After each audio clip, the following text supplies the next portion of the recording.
Philippe Denis, je représente une association de Lorient, qui s'appelle Camptic. On travaille, sur l'acculturation, bah, voilà, des structures, des établissements scolaires et cetera, sur les pratiques numériques, au sens large, de la population. Donc on fait aussi pas mal d'enquêtes ou de voilà, on travaille sur plein de sujets et un de nos sujets, c'est l'écologie et le numérique, hein, ça fait déjà quelques années qu'on intervient pour le grand public sur ces sujets-là.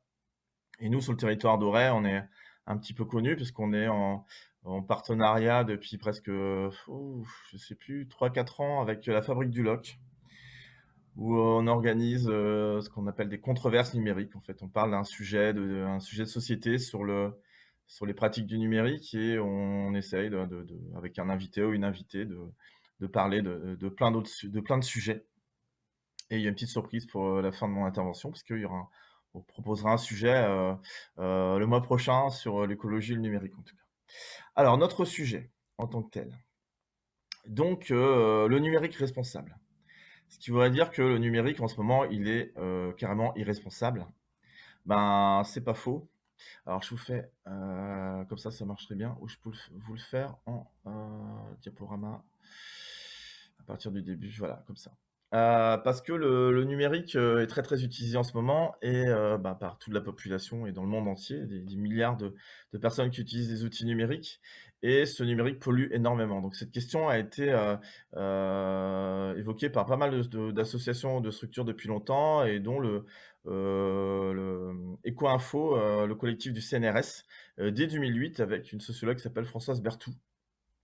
Donc on peut voir depuis, 2006, 2007, 2008 en fait, des gens se sont posé des questions sur, le numérique qui pollue énormément et ça casse un peu une représentation de ce qu'on nous racontait il y a 10-15 ans sur, «Oui mais avec, le numérique je vais moins polluer parce que par exemple j'aurai plus besoin d'imprimer parce que tout se passera par mail et puis j'ai plus besoin d'envoyer des lettres» et cetera et on voit bien que les gens n'ont jamais autant imprimé de documents depuis que tout est numérisé. Un chiffre, voilà, les chiffres sont, sur la pollution numérique, dans le monde, ça serait entre 4 et 6 des émissions de gaz à effet de serre dans le monde et si la pollution numérique était, un pays, ben, on serait le plus gros on serait le 3e pays, le plus polluant, voilà, parce on pollue énormément donc voilà, donc ce qui veut dire 5 à 6 c'est, beaucoup plus que le trafic aérien. Voilà. Donc voilà, 4 milliards d'utilisateurs, 34 milliards d'appareils, numériques, ordinateurs, téléphones et cetera et c'est très, très gourmand, donc ça, c'est les chiffres de l'ADEME, hein, que je vous donnerai plus tard, c'est 5 fois plus gourmand que le parc automobile français. Voilà. Donc ça, on se rend pas compte parce que c'est des pollutions dites invisibles, hein, on se rend pas compte qu'on pollue avec nos outils. On s'en rend compte quand même avec, ben, la conception. Par exemple, un ordinateur portable, voilà, il va falloir, 240 kilos de combustible fossile, 1 tonne d'eau et 22 kilos de produits chimiques pour créer juste un ordinateur. Voilà, j'ai pas, donc ça, dans les écoles, quand j'interviens, quand je parle des dangers de l'internet dans les écoles, je parle du danger de la pollution aussi et je pars du tableau de Mendeleïev, hein, si vous vous rappelez de ça en sciences physiques. Bah, voilà, donc tous les substituts qui sont en rouge sont pas remplaçables et vont disparaître d'ici quelque temps et on ne pourra plus créer des outils numériques comme on le fait, désormais. Maintenant, et donc il y a très peu de substituts efficaces. Donc ce qui veut dire d'ici quelques années, bah, nos outils numériques, bah, on pourra plus les avoir tels qu'on les a maintenant. Donc c'est peut-être une bonne nouvelle, mais la mauvaise nouvelle, c'est qu'on est en train d'extraire, tous les fossiles possibles pour, répondre à un besoin de consommation frénétique. Autre, autre vignette que j'aime beaucoup, c'est-à-dire, vous vous en souvenez très bien, le téléphone, tel qu'on l'a connu, bah, c'était incassable, ça durait toute une vie dans une famille. Et désormais, le téléphone portable, qu'on appelle désormais le smartphone, dure à peu près 2 ans, via les processus d'obsolescence programmée. Et ça, c'est forcément assez dramatique. Alors que les premiers Nokia ou les premiers téléphones portables qu'on avait dans les années 90, fin des années 90, pouvaient durer, encore très, très longtemps et marchent encore, mais hélas, voilà, donc ça se produit plus. 2e gros truc, c'est la gestion des déchets. Les déchets numériques, donc de toutes sortes, des casques, des souris, des claviers, des écrans et cetera, on pollue énormément, quand on ne se sert plus de ces outils-là. Voilà, qu'est-ce que deviennent ces déchets? Donc l'ADEME aussi, a fait une métaphore, c'est-à-dire, par an, voilà, dans le monde, 50 000 000 de tonnes de déchets. Ça représenterait, tout collé à 5 000 tours Eiffel. Voilà. Donc pour bien vous représenter ce que sont ces déchets, donc si on doit les acheter plus souvent, ben, on voilà, on a des outils, qui ne servent plus ou qui ont besoin de reconditionner, en tout cas. Et troisième axe de nos pollutions, c'est nos usages, ce que l'on fait avec, comme ce soir, mais bon ça on n'a plus le choix, on n'a pas trop le choix. Ça c'est une vignette qui est assez intéressante, c'est, par minute en fait, il se passe plein de choses. Disons que par minute, dans le monde, il y a 200, là en ce moment, il y a 208 333, visios sur Zoom.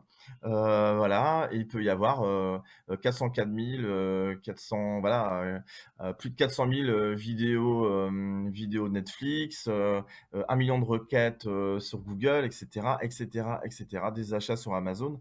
En fait, ça cumulé sur une journée, vous imaginez. Donc là, on voit que ce qui pollue énormément, c'est nos pratiques. Et qu'est-ce qui fait que ça émet du CO2? Ben, c'est ce qu'on appelle les centres de données, les data centers, qui repèrent, en fait, qui gardent tous nos données personnelles ou tous les données voilà, des réseaux sociaux ou voilà, ça peut être aussi le serveur voilà, d'une mairie, mais bon, qui est, bien localisé et pas dans un gros data center.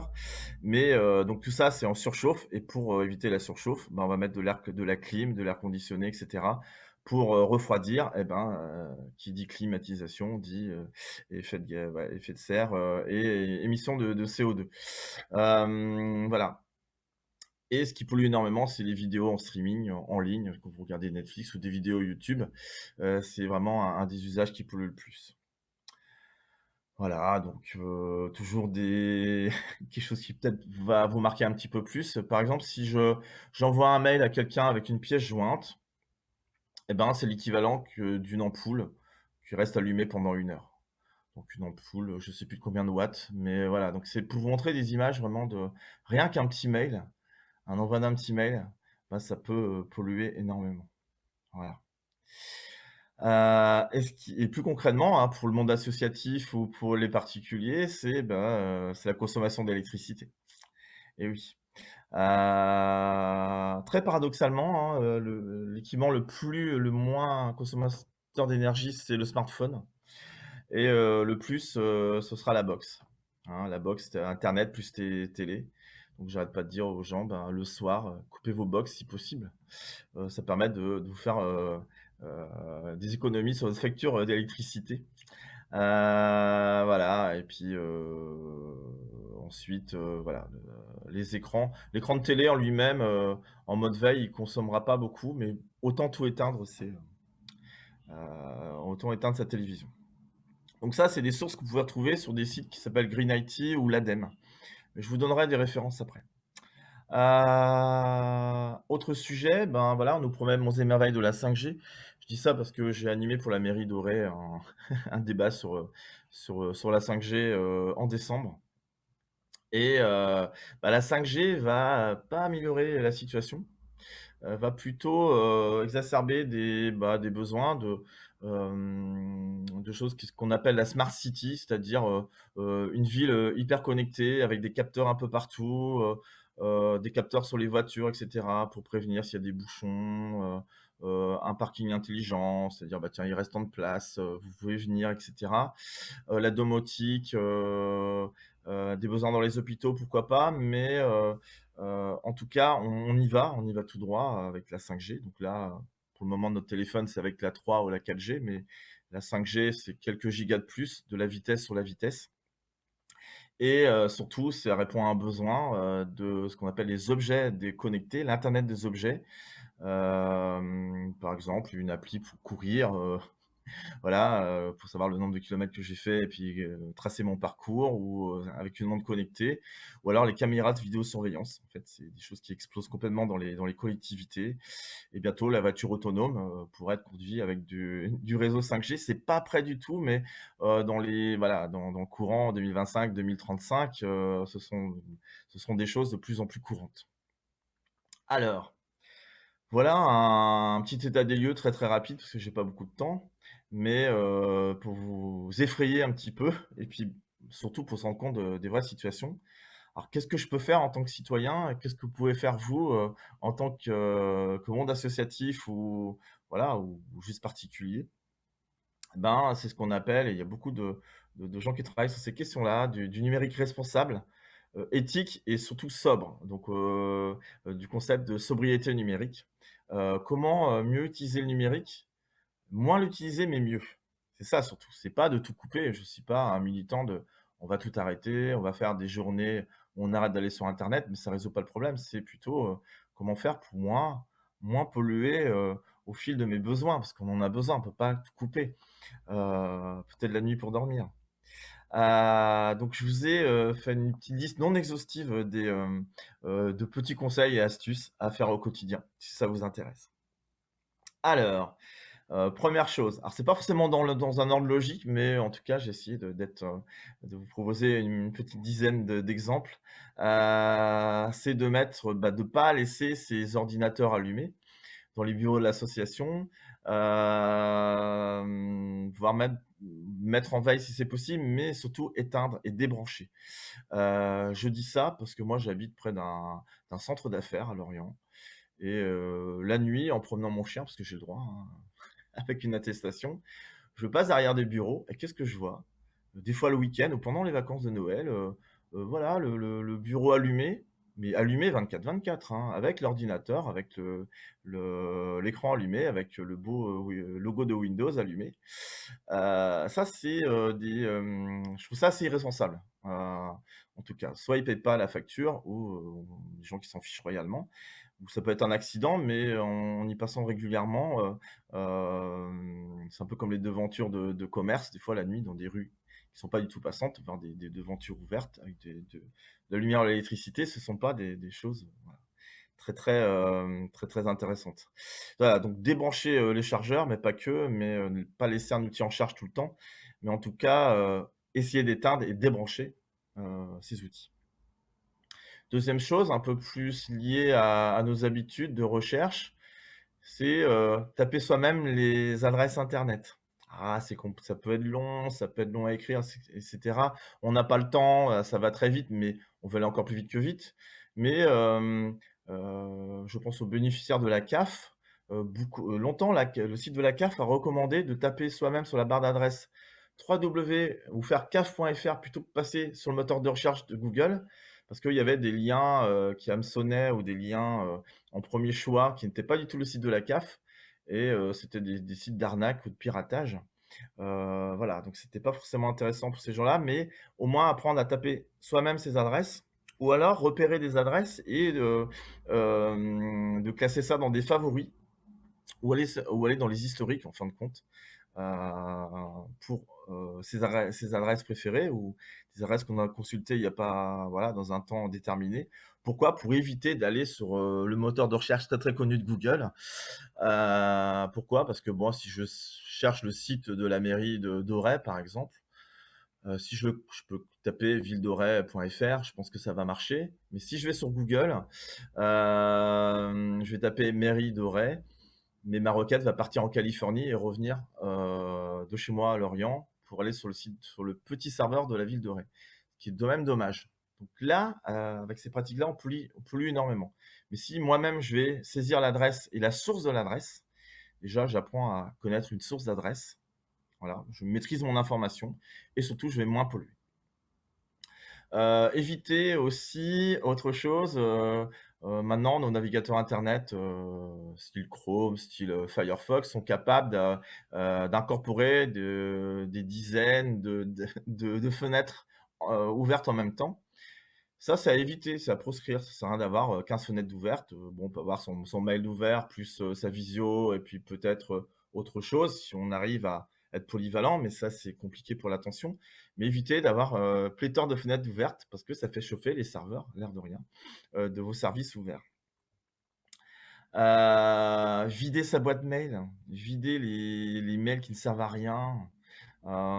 Pourquoi? Parce que si vous êtes sur un service de mail, je sais pas, de votre fournisseur d'accès ou bah, pour les gens qui ont une boîte Gmail, par exemple, ou autre chose, bah, à chaque fois que vous allez ouvrir, il va devoir, mettre en veille, tous vos fichiers et tous vos pièces jointes qui sont dans votre boîte mail et ça, bah, forcément, ça lui donne un coup de boost et ça fait, augmenter bah, voilà, la pression sur les serveurs.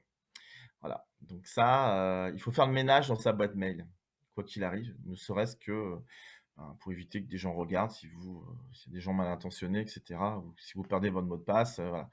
Donc la bonne solution, c'est d'avoir, ces dossiers, sur une clé USB, sur un disque dur amovible ou sur votre unité centrale d'ordinateur. Pareil, pour les boîtes mail, il faut éviter, les pièces jointes, par excès. Sinon, ben, ça fait aussi augmenter votre facture d'électricité et booster les serveurs. Il faut éviter, le plus possible, l'utilisation des pièces jointes. Alors, il y a des services très intéressants en ligne, hein, dont un service qui s'appelle partagetemporaire.fr. Par exemple, si vous avez une pièce jointe ou une affiche importante pour vos événementiels, tiens, j'ai un mailing de 150 personnes, et ben, plutôt que d'envoyer à 150 si vous allez envoyer à ces 150 personnes, mais elles auront, 24 heures, 24 ou 48 heures pour regarder l'affiche et la télécharger et au-delà de ça, ben, la pièce jointe va disparaître. Donc c'est assez intéressant comme concept. Pas habituel, on n'est pas habitué à ce genre de choses, mais ça existe. Et puis il y a un service de Framapad qui s'appelle framadrop.org qui permet de le faire aussi. Donc c'est juste un petit lien qui disparaît et dans ce lien, il y aura votre pièce jointe. Éviter les clouds. Donc une boîte mail, c'est un cloud, hein. Vous savez, les clouds, ce sont des services en ligne qui vous permettent de garder vos photos, vos dossiers professionnels et cetera. Donc il y a beaucoup de services de cloud. Ça, par contre, ça pollue énormément, c'est-à-dire c'est directement sur les serveurs qu'on avait vu sur la photo précédente, il y a quelque temps. Il vaut mieux, comme j'ai dit tout à l'heure, garder, tous vos dossiers, sur un disque dur amovible, une clé, voilà, ce genre de choses, plutôt que de mettre ça sur des clouds. Ne serait-ce que pour, des questions éthiques.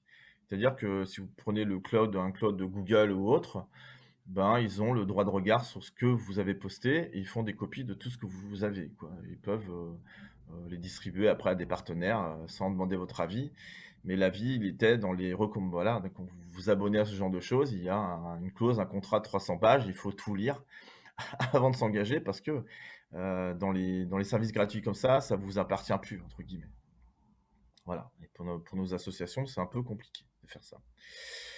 Donc évitez, moi je pense aux associations. Si par exemple vous voulez, prendre une vidéo qui est sur YouTube et que vous trouvez sympathique pour, je sais pas moi, pour, illustrer, je sais pas, un marché bio ou un travail de voilà, les recettes de soupe, comme on a dit tout à l'heure, les soupe du monde, bah tiens, il y avait une petite vidéo sympa qui pourrait illustrer, mon propos ou mettre en boucle dans une voilà, une soirée, voilà.